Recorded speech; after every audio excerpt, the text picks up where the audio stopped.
Welcome to the second episode of The Nurse and the Naturopath. And we still don't know what we're doing. But we have a logo now. We do. We have a freaking logo that took so much work and was so freaking hard. I keep wanting to say swear words and then being like, am I not allowed to swear on a podcast? Is that a thing? Oh, no, you can swear. Why do I think that, I don't know. Okay. Anyway. Yeah. So today we were going to talk about fibroids. I've had a long journey with those myself, and I feel like it's really common for women to have fibroids. What's your experience been with fibroids or your knowledge about them? I have extremely limited knowledge of fibroids, even though I'm a nurse. I've known the people who've had them, but kind of, I think, because it's a women's issue, it's one of those things that's incidental. Oh, there's an incidental finding of fibroids. Move on.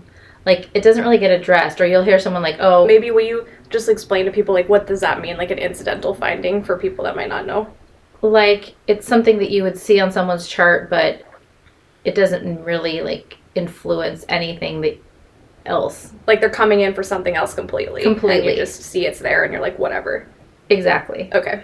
I have known of patients who it caused them a lot of pain or a lot of bleeding and had to have them removed or something like that. Mm-hmm. But it's again kind of glossed over as this not really a big deal. And most people, tons of women get them and it's fine unless it becomes a big problem and then they cut them out. Why do you think that is, that it's so, excuse me, so kind of brushed off like that? I think because it only happens to women. Mm-hmm. Yeah. That's why. Yeah. I think it's extremely clear. That's why. Yeah. Yeah, there's a lot of interesting sort of explorations, I feel coming out more now about how neglected women's health has been in medical research and studies and just everything. It's crazy. Oh, yeah. Yeah. It's definitely coming out into the open now. Yeah. People are starting to find out. Yeah. That even all the medical studies only use the male model, only use the male and everything. They said because it was easier because of the hormones fluctuations in women that they didn't make. It's too hard, okay? It's too hard. I can't do it. We can't do that. I'm just a grown-up man. Yeah. I can't do it. It's too confusing. I get confused when there's women hormones. Are so confusing. Men don't have hormones. It's so dumb. But yeah. So people are starting to find out about that. Yeah. I should have looked this up. I forget. Do you remember how common fibroids are? I don't remember either, but it's something crazy, a high number, I want to say 1 in 10 or something. I don't know. I forget. But a lot of women have them. And I'll look that up and add a note under. But it's really common. My sister has them. Might have even been more than that. She has them? Mm-hmm. How did she find out that she has them? I think she was having really, really bad periods. Painful periods? Yeah, and tons of bleeding too. Yeah. And then they found them. And they Do you know how? I think they did an ultrasound or something. And literally they've done nothing for her. It's been many, they're just many it's years. fibroids. Good luck. It's fibroids. Good luck to you. That's Carry on. That's the plan. Yeah. That's the plan. Yeah. How did you find out? So my mom had fibroids that were an ongoing health issue that she was working on. She saw an acupuncturist. She did macrobiotic diet, which is do you know much about macrobiotic? Yeah. Unfortunately. Oh, is that what your mom kind of fed you guys growing up a little bit? Yeah. Mm-hmm. So very elaborate, usually anti-cancer, is what it's used for, supporting cancer patients or people trying to heal from cancer.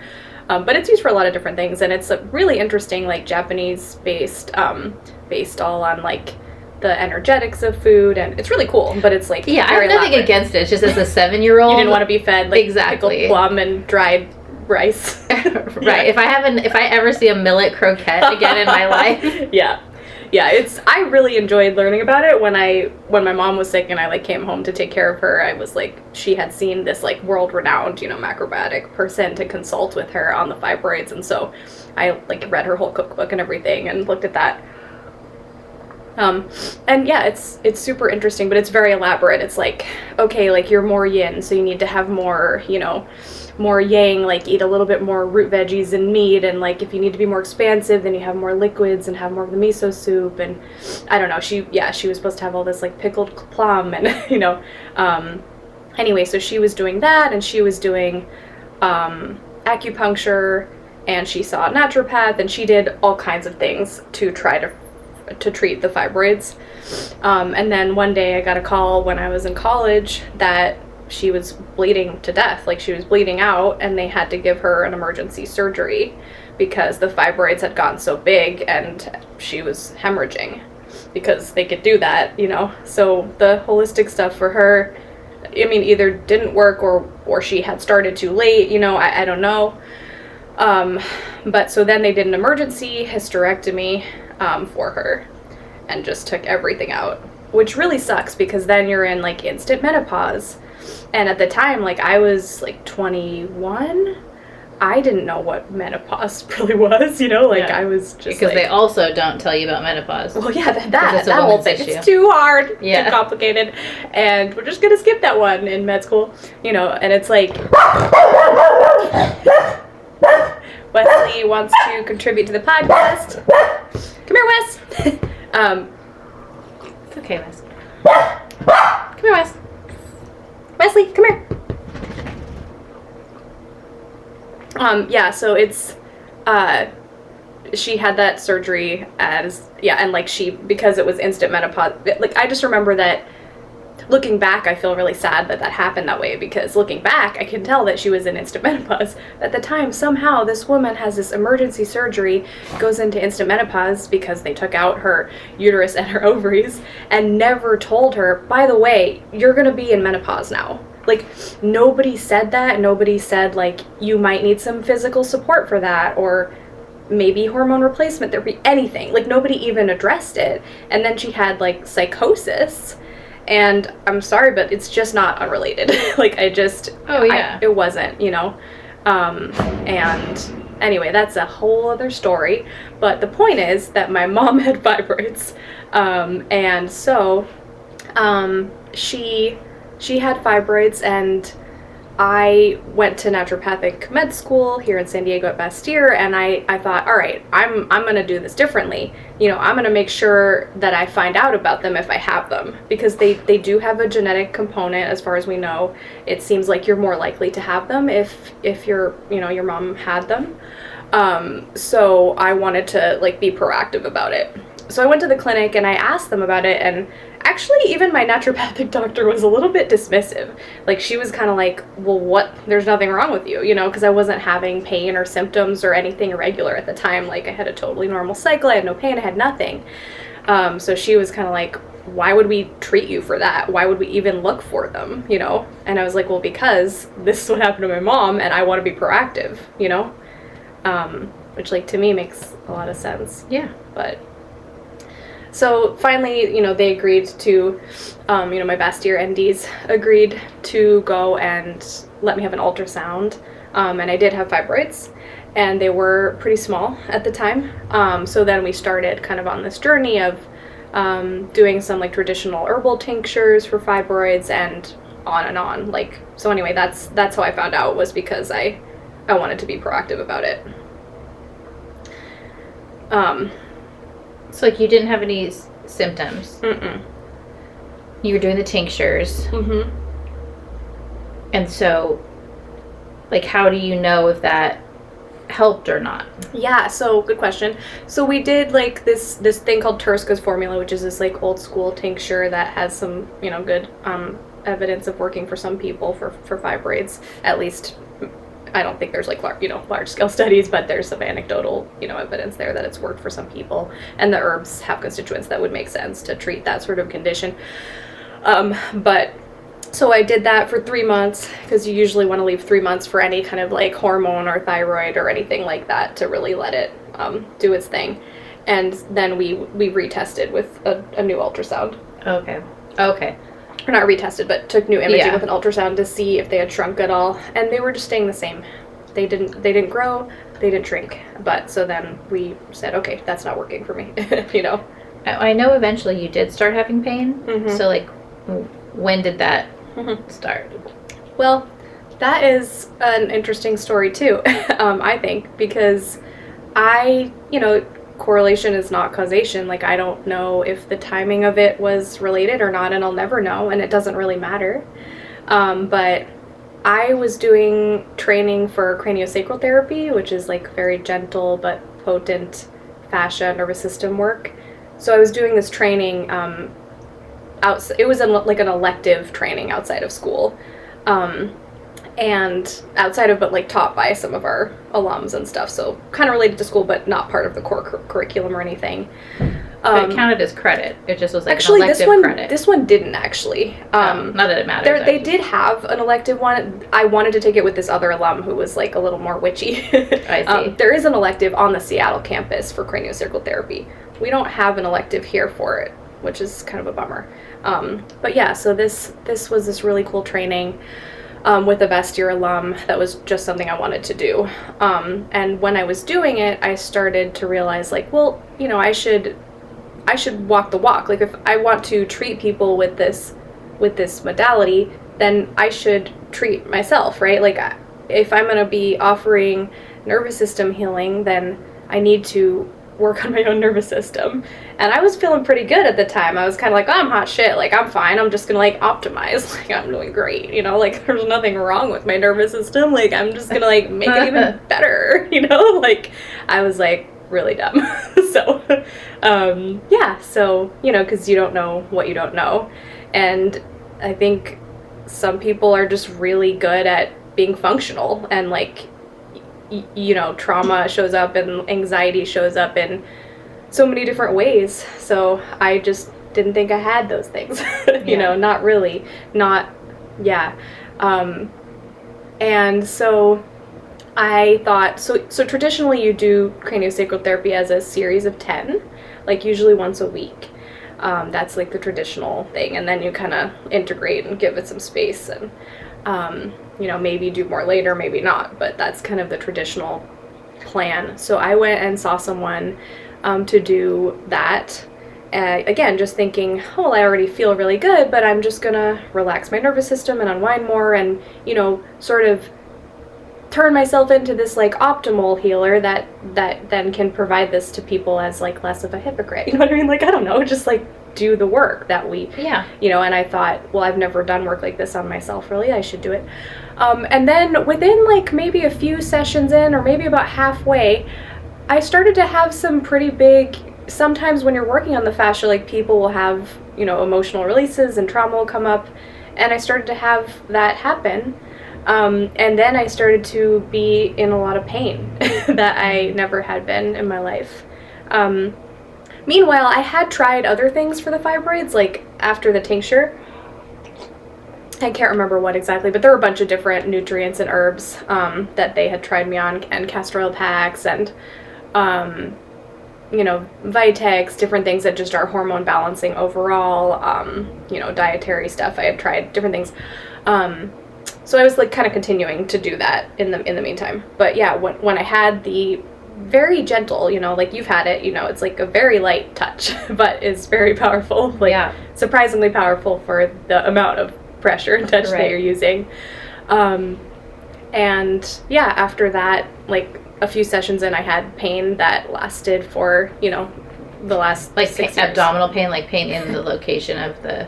Yeah, I started to have, well, you know what? No, that's reminding me that the beginning was actually, it was everything. Like, I just had pain. Like, I went from a person who had zero pain ever to doing craniosacral therapy to relax a little bit, and then became someone who had pain every day. I forgot about that part because it's not like that anymore. But, for a while it was pain, nausea, throwing up, like just all kinds of pain. Womb pain, like severe womb pain around my period, but also just like kind of like inability to eat any food. Like even I would make broth and I would vomit. Like I was really sick. So you're not really selling cranium right now. Yeah, well, that's, a whole other, I feel like there definitely could be a whole podcast just on healing crises, and what are those, and how do we navigate those? And I think that is not something that's talked about enough either. I guess I'll talk about it now. You are. Mm-hmm. There's something that happens sometimes when you're doing healing work where you're gonna get worse before you get better. And that really sucks, because I think a lot of people don't know that, and it's not something that you're going to find everyone talking about. Even in the naturopathic community, I feel like it's kind of overlooked. And not everyone goes through that, but they're pretty common. Like, I feel like I've encountered that a lot in my clients as well. And people are always really grateful just to have someone that's like, oh, this is okay, this is normal, Yeah. And of course, like, we're trying to get people feeling better. Like, the goal is never, like, I'd like you to feel worse. I want to make your symptoms worse. Nobody's looking to do that. But even, like, when you're doing things in the most gentle way, as you heal, especially, like, as you start to thaw from a freeze state and, like, feel safer, there's physical and emotional pain that can be unpleasant, almost like digging in to take out a splinter or something, like if you leave it there, in some ways it's gonna be less painful. Right. So I don't know, did you guys ever talk about anything like that in nursing school, or even just with your peers at work or anything? I don't remember if we talked about it specifically in nursing school, or like specifically with my nursing like peers, but like I've definitely had that conversation before with people. I just don't remember exactly like what the context was or who it was. But it's like an acknowledged phenomenon that people have recognized, at least other nurses that and maybe doctors. I think definitely. I think in a lot of different areas of nursing and too. Yeah. But I think a lot of times they won't say to the patient, like, this is going to be, like, an emotional issue, or, like, it's always so focused on the physical but there's symptoms, definitely been multiple times when I've heard a doctor or a nurse, like, say, like, this is likely to get worse before it gets better. Interesting. Yeah. When do you feel like you first, like, encountered that idea, or do you know? I don't know. It was probably before I became a nurse even. Maybe when someone said it to me. I don't know. Like, someone said to you, this is going to get worse before it gets better? Yeah, I feel like I knew that before I ever became a nurse. Like, it was a known thing. Yeah. Do you remember what it was about? I don't. Or do you have other times where you feel like you've experienced that?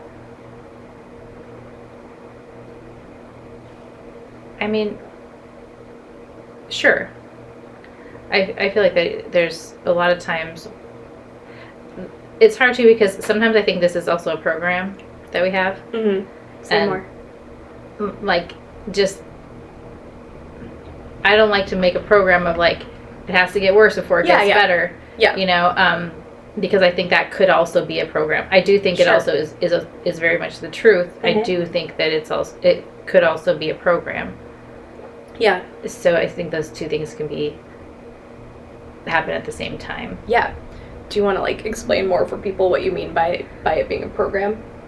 Like, we've just all agreed to that because it has been shown often that things, especially with, like, nervous system and emotional healing, or with certain types of medical problems, that you do experience more pain or more suffering before it releases. Yeah. So then we have a collective agreement if that's just how it works, and now we've agreed to that, and now that becomes a program or a looping cycle that we have all agreed to. So it doesn't necessarily need to be true. Right. But that takes a whole other set of work of, like, realigning your consciousness outside of your programming, noticing that you're in a program, and all this other stuff. Yeah. So, but yeah, in the 3D within our programming, I think that's very true. Well, sometimes I wonder about with programming too. I don't know, like, you know more about that stuff than I do, but because I feel sometimes, like, even if things are a program, if we all agree to it, isn't it kind of hard to not participate, I guess? unless we all agree not to agree to it, you know what I mean, or to agree to something different, or you think individuals can just like kind of do their own thing energetically? Yeah, I think you can just by noticing that it's a program, it starts to shift, not just for you, but yes, for you, but for everyone, because it's just the awareness of, oh, it's a program. Yeah. Not that it shifts it instantly either, but that's the thing is, because that's the other part of like stepping outside program is not looking for the outcome. Yeah. Which is really difficult, especially when you're in pain. Yeah. So I think all the things are true because we did agree to these programs. Yes, we can become aware of them and start to shift them. Yeah.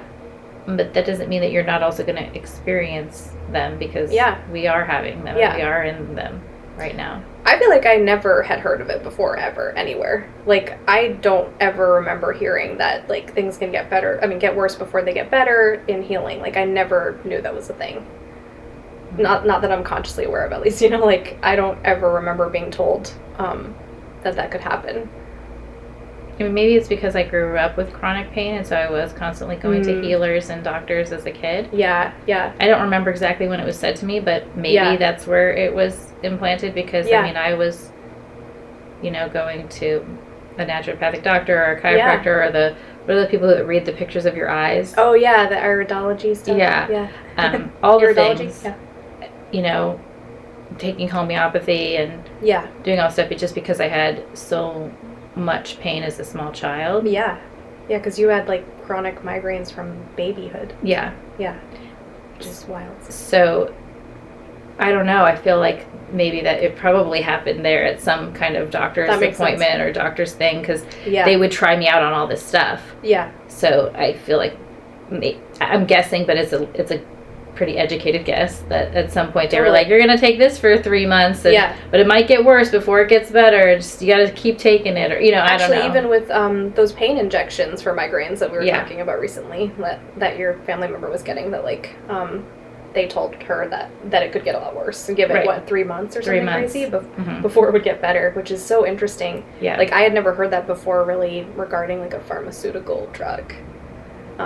Even in ND school, the only time I remember hearing about it was, maybe we talked about it here and there in some other classes, but I don't think it was a big part of things, that's for sure.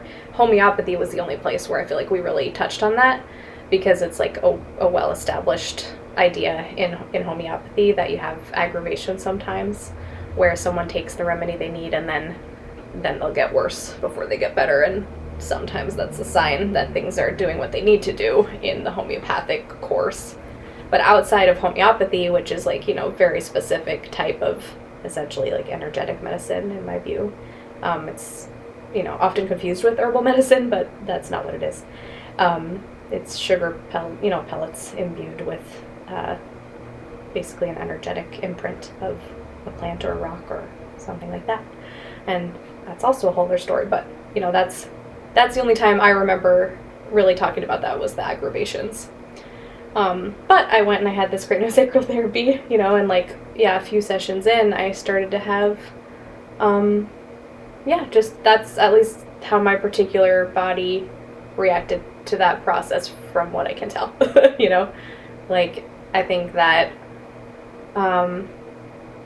I started to relax and unwind my nervous system, and there was just a lot more there than I realized. And I also think, I'm just somebody who like experiences things very somatically, or has a lot, I don't know, like tend more towards the physical tension or pain than like mental health, like over anxiety and things like that, you know?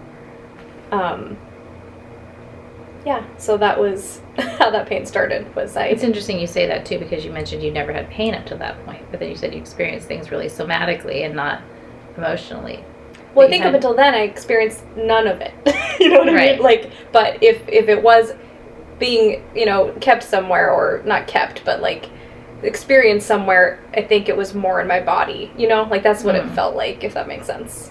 And I know that this doesn't matter, because the whole fibroids is just like a way for your body to express what it needed to show you, like, with Yeah. your nervous system. Yeah. But just because we didn't touch on it, like, what is a fibroid? Oh yeah. So what I know of a fibroid is like it's basically a benign growth, almost like a tumor, but it's benign connective tissue. That's all we really know in the conventional medical understanding, and they grow and they can fluctuate with hormones, or hormones during pregnancy or outside of pregnancy. And they can shrink and disappear, but usually they kind of grow and grow. Sometimes they shrink away after menopause, so some people try to kind of wait them out. They can be on the outside of your womb or the inside, but yeah, they're just like these balls of like random connective tissue kind of. What do you know about what they are? That's it. Kind of it? Yeah. I've come to understand them in some other ways, after having these experiences.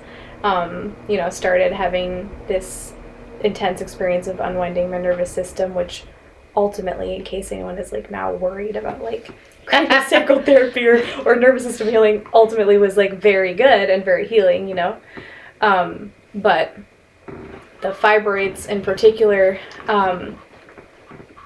like I asked my womb, like when I first found out that I had them, what are you? Like, what is this? And for me, the message was really clear. I just heard detox right away. It was just detox. And whenever I try to kind of tap in another time and get more, it was like, nope, sorry, that's all you're getting right now. But it was so clear. So I always kind of came back to that message in my like healing journeys and explorations. So I pursued a lot of physical detox. I also kind of I dug into like the research there.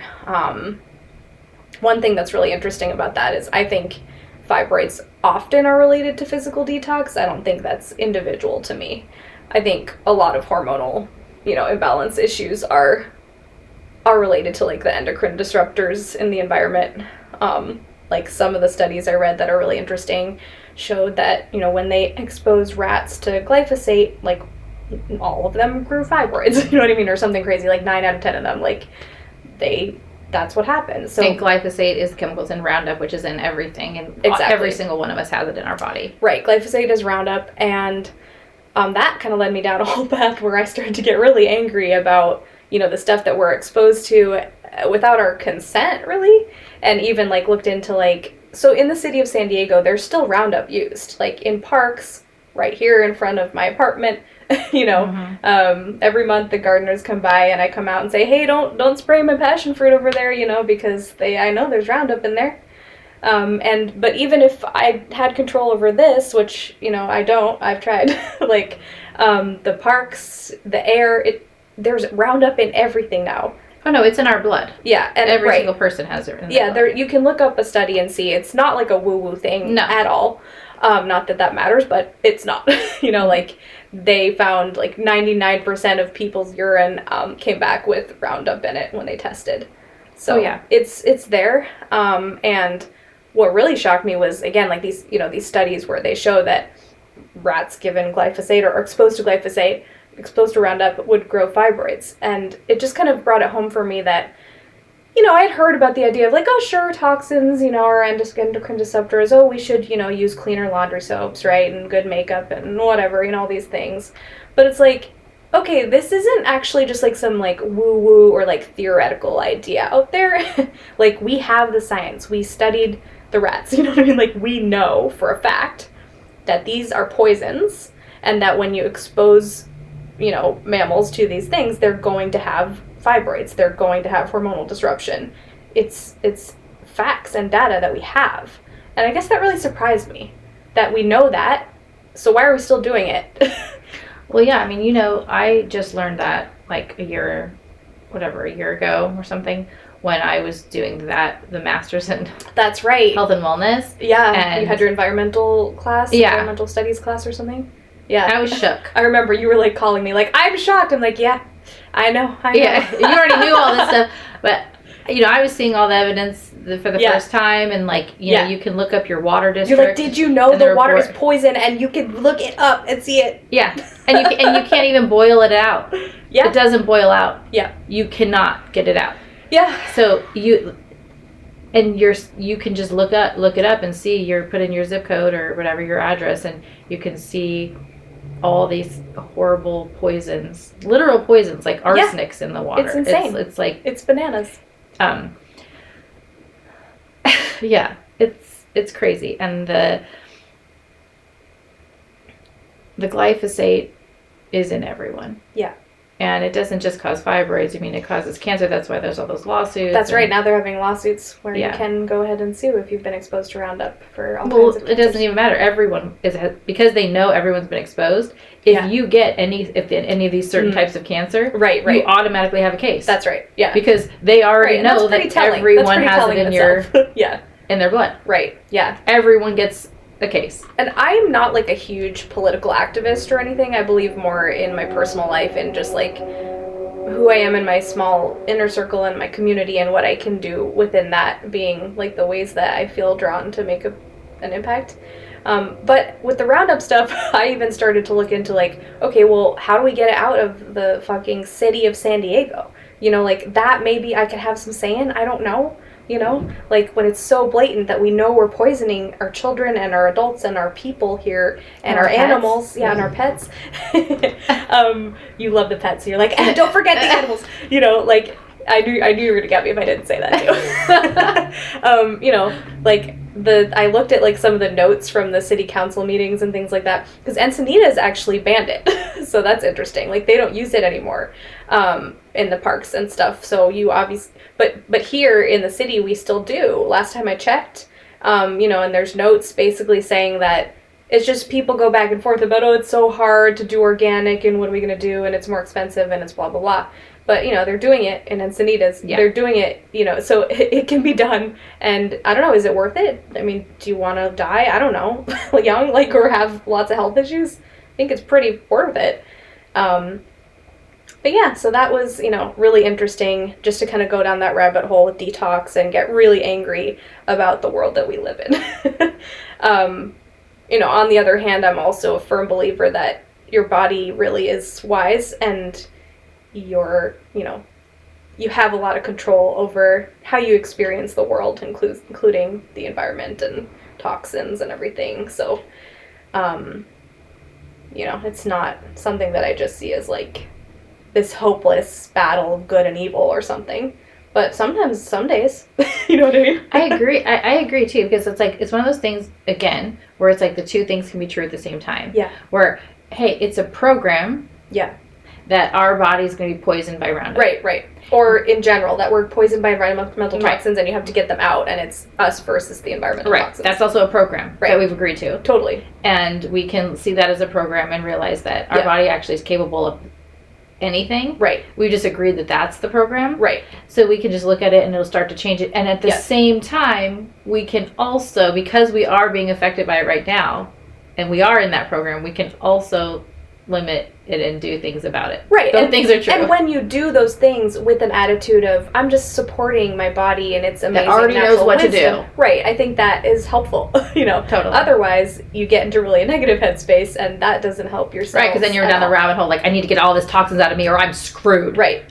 Yeah, I'm fragile, I'm, you know, doomed, I'm whatever, you know, those beliefs we know. I'm the victim of whatever gets put into the air, whatever gets put into the food. Exactly. Instead of like, no, my body knows what to do. My government has all the power over me, you know, like all beliefs that, you know, have some truth.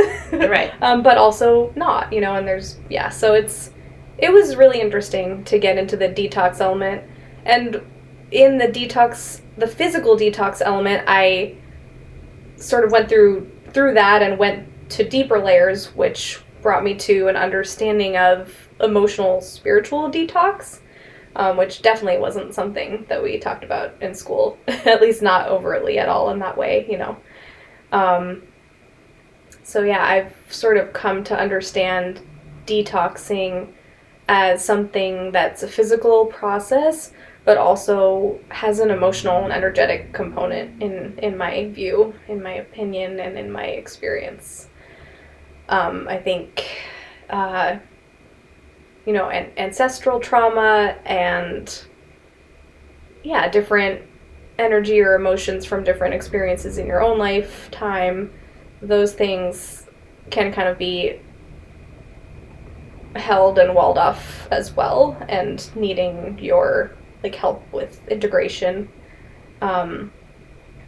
So that's kind of, I guess, in a nutshell, the two different big layers that the fibroids brought me to. And it may be interesting to note that I also had surgery for the fibroids. So in case you're sitting there wondering, like, oh yeah, she just did all like the woo-woo stuff. Nope. I had surgery, which I never, ever thought I would do. So, and you know, because you were there taking care of me after, so you can confirm that happened. And that I didn't want to do it. Wesley!